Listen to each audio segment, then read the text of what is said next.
Hello hello students, this is Surjeet Thakar, your lecturer in physics. तो बच्चों, आज का हमारा टॉपिक है मैग्नेटिक फील्ड के चैप्टर से ही।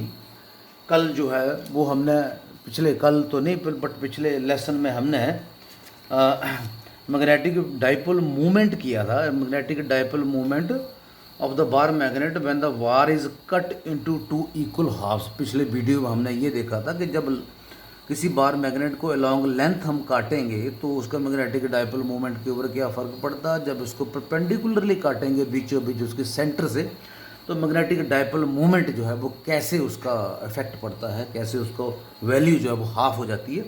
आज का टॉपिक जो हमारा रहेगा वो magnetic field strength at a point due to the bar magnet. हमारे पास कोई बार मैग्नेट है और बार मैग्नेट के अराउंड जो है वो कोई पॉइंट है, तो उस पॉइंट के ऊपर उस बार मैग्नेट के कारण कितना मैग्नेटिक फील्ड होगा वो चीज़ निकालने को है। तो बच्चों, यहाँ पे पॉइंट P जो है वो दो सिचुएशन में हम ले सकते हैं। एक तो उसको ले सकते हैं हम एक्सियल लाइन के ऊपर, ठीक है। एक्सियल लाइन के ऊपर अगर P पॉइंट लाई कर रहा है तो मैग्नेटिक फील्ड स्ट्रेंथ कितनी रहेगी। और दूसरा है इक्वेटोरियल लाइन। इक्वेटोरियल लाइन के ऊपर अगर मैग्नेटिक पॉइंट P लाई कर रहा है तो वहाँ पे कितनी उसका मैग्नेटिक फील्ड की वैल्यू रहेगी due to that bar magnet. Okay. तो बच्चों, जहाँ तक एक्सियल लाइन की बात है तो वो आपको पहले भी बताया, जब हमने इलेक्ट्रिक डाइपोल वाला चैप्टर जो किया था तो उसमें भी हमने ये किया था कि इलेक्ट्रिक फील्ड इंटेंसिटी निकाली थी on the axial line as well as on the equatorial line. तो अभी ये सेम कॉन्सेप्ट वही है, सेम फार्मूले जो है वो लगभग वही चलते हैं, लेकिन वहाँ पे हम चार्ज की बात कर रहे थे, क्यू की बात कर रहे थे, Q1 Q2 ले रहे थे। यहाँ पे हम पोल स्ट्रेंथ की बात करेंगे, बाकी फ़र्क जो है वो इसमें कोई नहीं है। ओके। तो बच्चों, एक्सियल लाइन की बात एक और फिर मैं आपको रिपीट कर देता हूँ। अगर मेरे पास ये कोई बार मैग्नेट है और इसका ये नॉर्थ पोल है, इसका साउथ पोल है, नॉर्थ पोल और साउथ पोल को मिला के जो लाइन बनती है वो ये लाइन बनी। इस लाइन को अगर मैं दोनों तरफ प्रोड्यूस कर दूँ तो ये इसकी एक्सियल लाइन होगी। ओके। जो इसके ये दो एंड पॉइंट से बीचों बीच जो पैरेलल लाइन जो गुजरी है वो इसको एक्सियल लाइन होगी। ओके। इस एक्सियल लाइन के ऊपर कहीं भी पॉइंट P यहाँ पे होगा या पॉइंट P यहाँ पे होगा, तो इस पॉइंट P के ऊपर हमने मैग्नेटिक फील्ड इंटेंसिटी की वैल्यू निकालनी है। तो दूसरी सिचुएशन ये आती है, दूसरी बात आती है इक्वेटोरियल लाइन। तो बच्चों, इक्वेटोरियल लाइन एक बार फिर सुन लीजिए आप। जैसे इलेक्ट्रिक डाइपोल में हमने किया था, इक्वेटोरियल लाइन के ऊपर भी निकाला था, वहाँ पे यहाँ पर भी वही चीज़ निकालेंगे। तो बच्चों, अगर ये हमारे पास को बार मैग्नेट है, इसका सेंटर है, इसके सेंटर के बीचों बीच जो लाइन जो परपेंडिकुलर जो बाइसेक्ट इसको कर रही है, ये बीचों बीच लाइन जो गुजर रही है, ये हमारे पास नॉर्थ है, ये हमारे पास साउथ है, ये इसके मैग्नेटिक लेंथ है, इसका ये सेंट्रल पॉइंट है। अगर इसका टोटल लेंथ जो है वो 2L है तो ये यहाँ से लेके यहाँ तक की लेंथ जो है वो L है, यहाँ से यहाँ तक की लेंथ जो है वो L है। इसके बीचों बीच ये लाइन जो गुजर रही है वो इसकी इक्वेटोरियल लाइन कहलाती है। इस इक्वेटोरियल लाइन के ऊपर यहाँ पे कोई पॉइंट P है और इस पॉइंट P के ऊपर हमने इलेक्ट्रिक फील्ड इस बार मैग्नेट के कारण इसकी वैल्यू निकालनी है। ओके। तो बच्चों, ये तो हो गया एक्सियल लाइन और इक्वेटोरियल लाइन के बारे में। तो पहले हम एक्सियल लाइन के बारे में, आज के वीडियो में हम एक्सियल लाइन के बारे में करेंगे। तो क्योंकि ये अगर इक्वेटोरियल लाइन को कॉन्सेप्ट को साथ में लेके चले तो ये कॉन्सेप्ट लंबा हो जाएगा, तो हम छोटे छोटे वीडियो के माध्यम से जो है इस चीज़ को सीखने की कोशिश करेंगे। तो बच्चे समझिए, मान लीजिए पहले इसके वो प्रिल्यूड जैसे बना लेते हैं। मान लीजिए ये मेरे पास को बार मैग्नेट है, ये यहाँ पे इसका नॉर्थ पोल है, यहाँ पे इसका साउथ पोल है। साउथ थोड़ा सा यहाँ पे अंदर आता है, नॉर्थ यहाँ से अंदर आ गया। इसके बीचों बीच ये लाइन जो गुजरी इसकी मैग्नेटिक लेंथ होगी। सपोज ये मैग्नेटिक लेंथ जो है वो 2L के बराबर है। इसका ये सेंट्रल पॉइंट है, सपोज ये सेंट्रल पॉइंट जो है वो O है, राइट। और इसके ये लाइन को अगर मैं यहाँ पे प्रोड्यूस कर दूँ तो ये इसका एक्सियल लाइन होगी। सपोज एक्सियल लाइन के ऊपर ये पॉइंट P यहाँ पे लाई कर रहा है और ये सपोज ये P पॉइंट जो है वो नॉर्थ पोल से जो है वो, या ये आप यूँ ये इसका सेंट्रल पॉइंट है। सपोज P पॉइंट जो है वो यहाँ से लेते हैं, P पॉइंट O से जो है वो R डिस्टेंस के ऊपर है, ये लेके चलिए आप। ओके। P पॉइंट जो है इस बार मैग्नेट के सेंटर से R डिस्टेंस के ऊपर है। तो कहने का मतलब ये मैं यहाँ पे लिख देता हूँ, NP हमारे पास क्या आ जाएगा, R माइनस L आ जाएगा, और SP क्या आ जाएगा, N का मतलब ये डिस्टेंस, R माइनस L, और S का मतलब ये चीज़, SP का ये चीज़ है। तो SP हमारे पास यहाँ पे जाएगा R प्लस L। ओके। ये बात आपको समझ में आ गई होगी। ये टोटल डिस्टेंस जो ये टोटल डिस्टेंस जो होगा वो R प्लस L होगा, और ये डिस्टेंस जो होगा वो R माइनस L रहेगा। क्लियर है बात।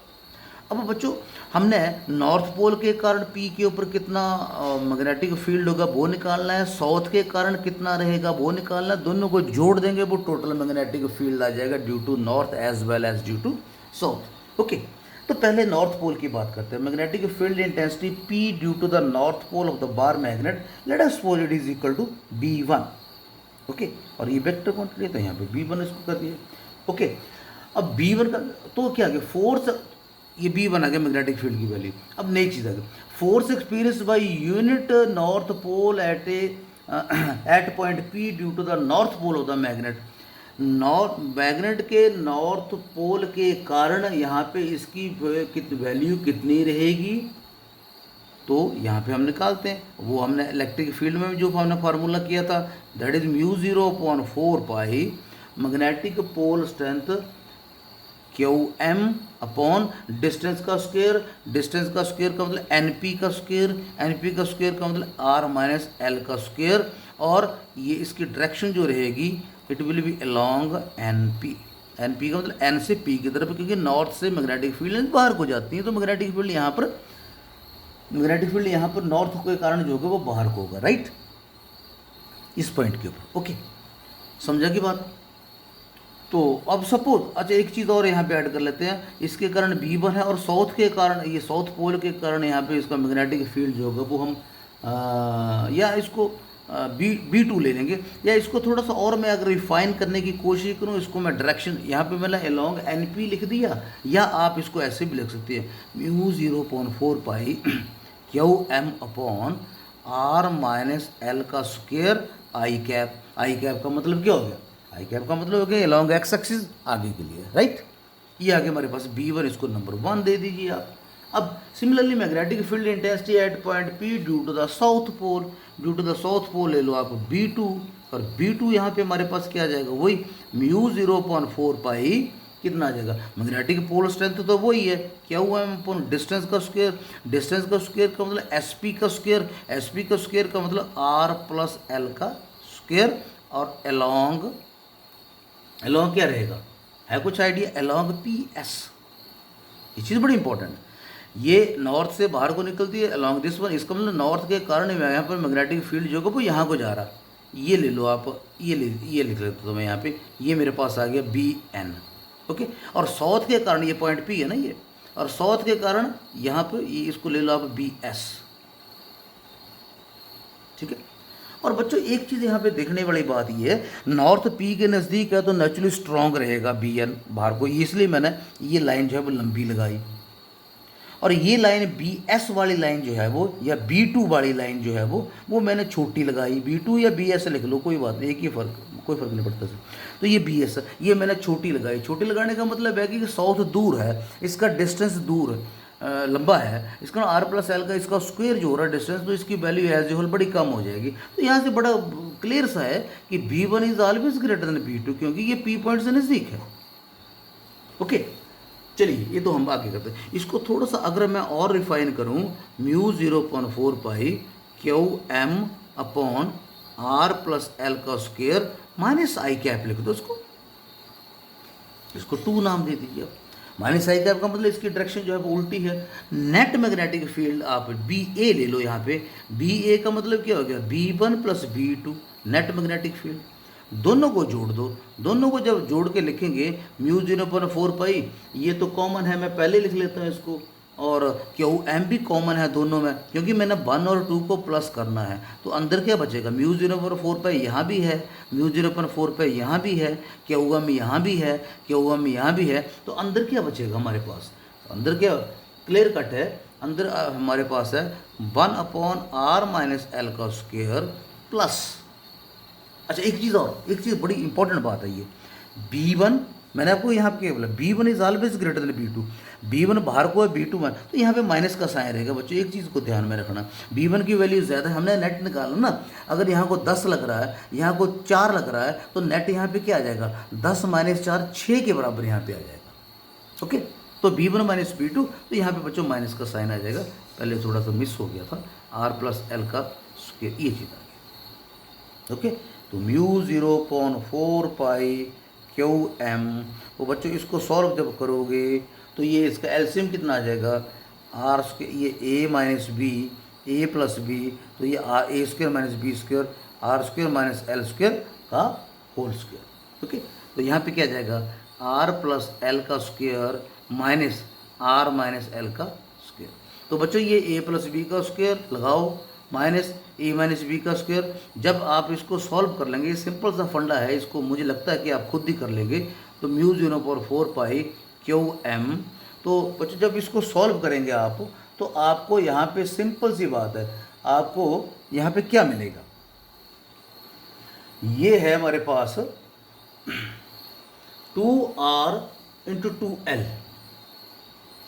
इसको कर लोगे ना सॉल्व आप, तो यहाँ पे इसको सॉल्व करने के बाद ये चीज़ आ गई 2r into 2l upon R square minus L square का, ये denominator R square minus L square का स्क्वेयर। ओके, ये चीज़ आ गई हमारे पास। और जब इसकी डायरेक्शन की बात करें, बी ए जो है ये वेक्टर क्वांटिटी है, तो देखो आई प्लस आई इधर है, माइनस आई इधर को है, तो जो हावी है B1 की डायरेक्शन जो रहेगी वही मेन इसकी डायरेक्शन रहेगी ना। B1 बड़ी क्वांटिटी है, जो B1 का जो साइन रहेगा वही लास्ट में सॉल्व करने के बाद वही साइन रहता है, ठीक है। तो यहाँ पे आई कैप ही रहेगा अगर मैं इसकी डायरेक्शन को शो कर दूँ तो, ठीक है। तो ये क्या बन गया हमारे पास।